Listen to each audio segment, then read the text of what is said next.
నమస్తే, నేను మీ ప్రవీణ్. తగ్ లైఫ్ మూవీ వివాదాల్లో చిక్కుకుంది. ఎందుకనంటే కమల్ హాసన్ ప్రీ రిలీజ్ ఈవెంట్లో నోరు పారేసుకొని కన్నడ వాళ్ళని ఏదో నోరు పారేసుకున్నాడు.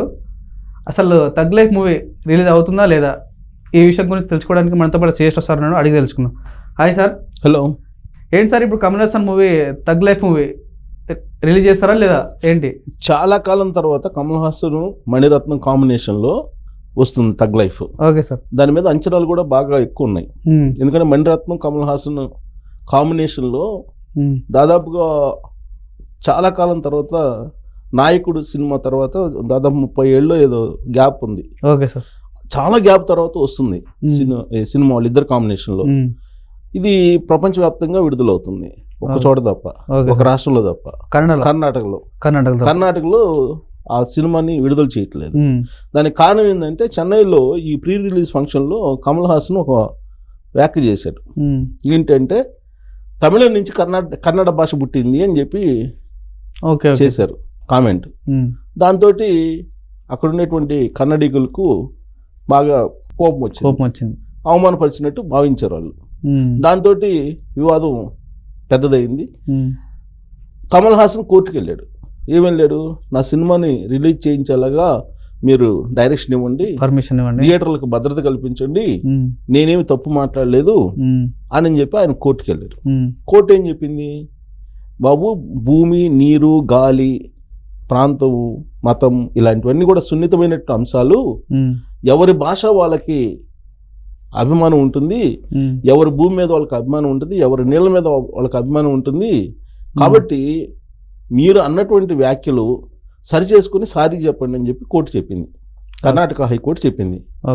కర్ణాటక హైకోర్టు చెప్తే మంగళవారం రోజు, అంటే నిన్న, కమల్ హాసన్ ఏమంటాడు, కర్ణాటక హైకోర్టు సారీ చెప్పమన్నా కానీ నేను చెప్పను అని చెప్పి ఆయన అడ్డం తిరిగాడు. Okay okay sir. నేను ఎందుకు చెప్పాలి, నేను తప్పేం మాట్లాడలేదు, నాకు కన్నడ అంటే అభిమానం, కన్నడ రాష్ట్రం అంటే అభిమానం. తమిళనాడులో జరిగినటువంటి తగ్ లైఫ్ ప్రీ రిలీజ్ ఫంక్షన్కి అక్కడ ఉండేటువంటి నటులు కూడా వచ్చారు, కన్నడలో ఉండేటువంటి ప్రముఖ నటులు కూడా వచ్చారు, రాజ్ కుమార్ ఫ్యామిలీ నుంచి కూడా అటెండ్ అయ్యారు. కాబట్టి నేను కన్నడిగులకి వ్యతిరేకం కాదు, నేను సారీ చెప్పను అని చెప్పి ఆయన భీష్మించు కూర్చున్నారు. దీంతో కోర్టుకు కూడా కోపం వస్తుంది కదా, కోర్టు ధిక్కరం అది.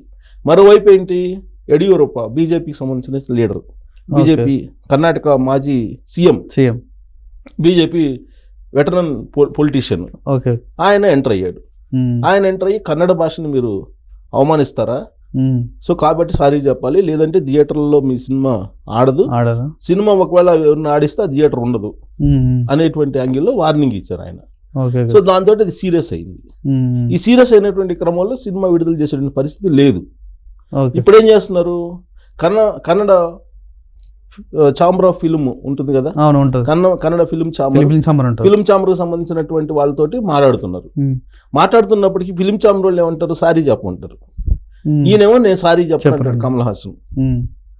సో కమల్ హాసన్ సారీ చెప్పని కారణంగా 20 కోట్లు నష్టపోతున్నాం అని చెప్పి నిర్మాతలు లబోదిబ్బం అంటున్నారు. సుమారుగా 20 కోట్ల వరకు నష్టం వచ్చే అవకాశం ఉంది మాకు, మీరు సారీ చెప్పండి అని చెప్పేసి వాళ్ళు ఇండైరెక్ట్గా నిర్మాతలు కూడా అంటున్నారు.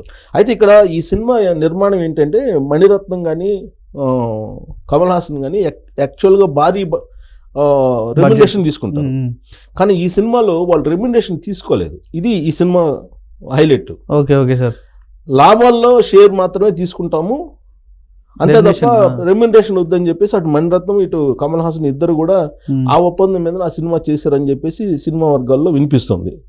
అయితే సింబు అలాగే ఇంకొక హీరోయిన్ వాళ్ళిద్దరికి కూడా రెమ్యునరేషన్ ఎక్కువ ఇచ్చారన్నారు. Simbu familiar, Simbu Trisha, heroine Trisha. So Trisha వీళ్ళిద్దరికి రెమ్యునరేషన్ హైగానే ఇచ్చారు. మొత్తం బడ్జెట్ వచ్చేసి 300 కోట్ల పైగా ఈ సినిమా నిర్మాణానికి ఖర్చు పెట్టారు అంటున్నారు. సో దాంట్లో వాళ్ళ రెమ్యునరేషన్ ఎక్కువ ఉందని అంటున్నారు, త్రిషాదను సింబుది. బట్ వీళ్ళిద్దరూ రెమ్యునరేషన్ తీసుకోలేదు, లాభాల్లో వాటా తీసుకుంటాం. అంటే వాళ్ళకి ఆ సబ్జెక్ట్ మీద కానీ, ఆ సినిమా మీద కానీ, ఆ ప్రాజెక్ట్ మీద కానీ వాళ్ళకి నమ్మకం ఉంది, కాన్ఫిడెన్స్ ఉంది. అంత కాన్ఫిడెన్స్ ఉంది, అంత హైప్ కూడా వచ్చింది. వాళ్ళు ఇప్పుడు ప్రీ రిలీజ్ ఫంక్షన్ కన్నా ముందు ట్రైలర్ కూడా రిలీజ్ చేశారు. ఆ ట్రైలర్ చూసినా దాని హై రేంజ్ లో ఉన్నట్టు మనకి కనిపిస్తూ ఉంటుంది. కథ బాగా నచ్చింది వాళ్ళకి, హై రేంజ్ లో ఉన్నట్టు కనిపిస్తుంది. జనరల్ గా మణిరత్నం సినిమాలు బాగానే ఉంటాయి కదా. Okay okay sir. అందులో కమల్ హాసన్ నటన గురించి ప్రత్యేకంగా చెప్పవసరం లేదు. సో వీళ్ళిద్దరు కాంబినేషన్ అంటే జనరల్ గానే కొంత హై హోప్స్ ఉంటాయి, చాలా ఎక్స్పెక్టేషన్స్ చాలా ఎక్కువ ఉంటాయి. అందరూ ఎదురు చూస్తున్నారు, ప్రపంచవ్యాప్తంగా అందరూ ఎదురు చూస్తున్న క్రమంలో ఈ వివాదం ఆ సినిమాకి పెద్ద తలనొప్పిగా మారింది. సార్ ఇంకోటి కర్ణాటక ఒక్క రాష్ట్రంలోనే రిలీజ్ చేస్తారు, మిగతా రాష్ట్రాలు కూడా రిలీజ్ చేస్తారు. ఇప్పుడు కన్నడ ఫిల్మ్ ఛాంబర్ వాళ్ళు కనుక అప్రోచ్ అయ్యి టాలీవుడ్ ని అప్రోచ్ అయ్యారనుకో, లేదా ఇప్పుడు కోలీవుడ్ అది కర్ణాటకది, టాలీవుడ్ ని కూడా అప్రోచ్ అయ్యారనుకో, అప్పుడు ఏమవుతుంది? ఇప్పుడు మీరు మాకు సపోర్ట్ చేయండి, మా భాషను వాళ్ళు కించపరిచారు కష్టమే కాబట్టి మీరు కూడా రిలీజ్ కాకుండా చేయండి అంటే మరి వీళ్ళ రియాక్షన్ ఎలా ఉంటుందో తెలియదు. ఇప్పుడు ఆ స్టేజ్ కి రాలే, ఇంకా ఆ స్టేజ్ కి అయితే రాలేదు. ఇప్పటి వరకు Karnataka film chamber of commerce కోర్టులోనే ఉంది, నలుగుతుంది. కర్ణాటక హైకోర్టు అయితే చెప్పింది క్లియర్ గా కమల్ హాసన్ సారీ చెప్పాలి. బట్ కోర్టు ధిక్కారం కింద ఆయన మీద కేసు కూడా పెట్టచ్చు ఇప్పుడు. ఎందుకంటే కోర్టు సారీ చెప్పినప్పుడు సారీ చెప్పకపోతే కనుక కోర్టు ధిక్కారం కింద నోటీసులు ఇచ్చి ఆయన అరెస్ట్ చేసే అవకాశం కూడా లేకపోలేదు.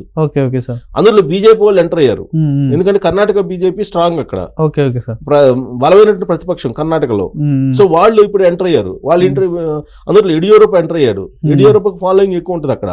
ఆయన ఏదన్నా పిలుపునిచ్చాడంటే కనుక అసలు ఆ సినిమా అసలు రిలీజ్ కాదు, ఎప్పటికీ రిలీజ్ కాదు అది. సో అలాంటి పరిస్థితి ఉంటుందని నేను అనుకోను, ఎందుకంటే నిర్మాతలు నష్టపోతారు కాబట్టి ఏదో ఒక రకంగా ప్రత్యక్షంగా కాకపోయినా పరోక్షంగానైనా ఆయన సారీ చెప్పి ఈ వివాదాన్ని సమసిపోయేలా చేస్తారేమో అనేటువంటి ఒక అభిప్రాయం అయితే సినిమా వర్గాల్లో ఉంది. 5వ తారీఖు సినిమా రిలీజ్ అంటే రేపే కదా, ఇవాళ 4 సినిమా రేపు రిలీజ్. ఇప్పటి వరకు అయితే ఆ వివాదం ఇంకా పరిష్కారం కాల. ఆయన సారీ చెప్పని కోర్టు ఆదేశాలు ఇచ్చింది. అసలు కోర్టు కనుక తాను ఇచ్చినటువంటి డైరెక్షన్ ని ఫాలో చేయట్లేదు కాబట్టి అసలు ఈ సినిమా మొత్తం ఆపేయండి ప్రస్తుతానికి అని చెప్పినా చెప్పొచ్చు. కోర్టు ధిక్కరణ కింద పిటిషన్ తీసుకొని మళ్ళీ దాన్ని టేకప్ చేస్తే కనుక మళ్ళీ అది ఇంకొక వివాదం అవుతుంది. మరి ఎందుకు సార్ ఇప్పుడు కమల్ హాసన్ ఇప్పటికైనా సరే ఎందుకు సారీ చెప్పొచ్చు? ఆయనకి కొంచెం ఆత్మాభిమానం ఎక్కువ ఉంటుంది. సరే అది ఆత్మాభిమానం అంటారా, లేకపోతే ఆయనకి బై నేచర్ కొంత ఉంటుంది కదా, కొంతమందికి ఉంటుంది కదా. సో నేనెందుకు సారీ చెప్పాలి? కన్నడ నుంచి తమిళ నుంచి కన్నడ పుట్టింది అన్నాను, దాంట్లో తప్పే ఉంది అని అంటాడు ఆయన. అలా కాదు కదా, ఏ భాషకు ఆ భాష ప్రాధాన్యత ఉంటుంది, ఏ భాషకు ఆ భాషకి ప్రత్యేకమైన గౌరవం ఉంటుంది, గుర్తింపు ఉంటుంది. భాషా ప్రయుక్త రాష్ట్రాలుగా రాష్ట్రాలు ఏర్పడ్డాయి కదా. ఇప్పుడు మామూలుగానే ఇప్పుడు రాష్ట్రాలు ఎలా ఏర్పడ్డాయి, భాషా ప్రయుక్త రాష్ట్రాలుగా ఏర్పడ్డాయి. కాబట్టి భాషకు అంత ప్రాధాన్యత ఇస్తే రాష్ట్రాలను ఏర్పాటు చేస్తే భారత ప్రభుత్వం నువ్వు ఇది కించపరిచేలాగా నువ్వు ఎట్ట మాట్లాడతావు? తమిళనాడు నుంచి కన్నడ వచ్చిందని ఎట్ట మాట్లాడతావు నువ్వు? తమిళ నుంచి కన్నడ వచ్చిందని, తమిళ నుంచి తెలుగు వచ్చిందని చెప్పి ఇలా మాట్లాడితే వివాదమే కదా. సో లేనిటువంటి వివాదాన్ని ఆయన ఎందుకు మరి అది క్రియేట్ చేసుకున్నాడో. బట్ నేను ఇప్పటికి కూడా నా వ్యాఖ్యల మీద స్టాండ్ అయి ఉంటానని ఆయన చెప్తున్నాడు. ఇదేంటంటే ఇంకిపల్లి సుబ్బసాగుకు వచ్చినట్టు ఆయనకేం పోయింది లేదు, లాభాల్లోనే వాటాను కాబట్టి. ఆ సినిమా థియేటర్లు వాళ్ళకి నిర్మాతలకి కదా గుండెల్లో రైలు పరిగెడుతుంది, ఎందుకంటే 300 కోట్ల బడ్జెట్ అది.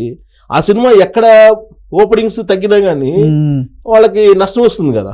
పైగా ఆ సినిమా బాగుంటే ఓకే, దాదాపు చాలా కాలం తర్వాత వాళ్ళిద్దరు కాంబినేషన్ వస్తుంది.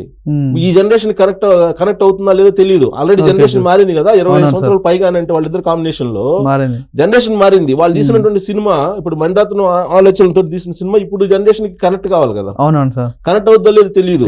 సో ఇలాంటి సందేహాలు ఉన్నాయి, నిర్మాతల్లో ఉంటాయి, పెట్టుబడి పెట్టిన వాళ్ళకి ఉండే ఆందోళన వాళ్ళకు ఉంటుంది. కానీ ఆయనేమో మెట్టు దిగి సారీ చెప్పట్లా. ఇంతవరకు బాగానే ఉంది, చిలికి గాని వాళ్ళగా. ఇప్పుడు కోర్టు కనుక సీరియస్ అయిపోయి అసలు మేం చెప్పుంటేనే చెప్పలేదా నువ్వు, సారీ చెప్పలేదా, ముందు అతను అరెస్ట్ చేయండి అని చెప్పినా ఆశ్చర్యపో అసలు కోర్టు మొత్తానికి. అప్పుడు సినిమా మొత్తానికి కోర్టు ధిక్కరణ కదా, కోర్టు ధిక్కరణ కింద వస్తే కేసు అవుతుంది. కేసు అయితే కనుక వారెంట్ ఇచ్చేస్తే కేసు కోర్టు ధిక్కరణ కింద ఆయన అరెస్ట్ చేస్తారు. మొత్తానికి సినిమా అయిపోయినా ఆశ్చర్యపో అసలు. సో మొత్తం మీద వివాదాల నడుమ 5వ తారీఖున ఈ సినిమా రిలీజ్ కాబోతుంది. ఇది ఒక కొత్త ప్రయోగం. ఇది అంటే లాభాల్లో వాటా తీసుకుని రెమ్యునరేషన్ లేకుండా director, popular hero, popular director remuneration లేకుండా సినిమా తీయటం అనేది కొత్త ప్రయోగం. ఇది సక్సెస్ అయితే కనుక రాబోయే రోజుల్లో నిర్మాతలకు కూడా కొంత ఊపిరి పీల్చుకునే పరిస్థితి కదా. కానీ ఇది ఇలా ఈ వివాదం రావడంతో ఇప్పుడు తగ్ లైఫ్ మరి రేపు విడుదలవుతుందా కాదా ఆ కర్ణాటకలో అయితే అయ్యే పరిస్థితి కనిపించట్లేదు, కనిపించలేదు. అదేం పరిష్కారం కాలేదు ఇప్పటి వరకు. మరి మిగతా చోట్ల సవ్యంగా అవుతుందా? ఎందుకంటే ప్రపంచ దేశాలన్నింటిలో కూడా కన్నడ వాళ్ళు ఉంటారు కదా, ఉంటారు సార్. తెలుగు వాళ్ళు ఎలా ఉంటారో కన్నడ వాళ్ళు కూడా అలా, అన్ని భాషలలో అలానే ఉంటారు.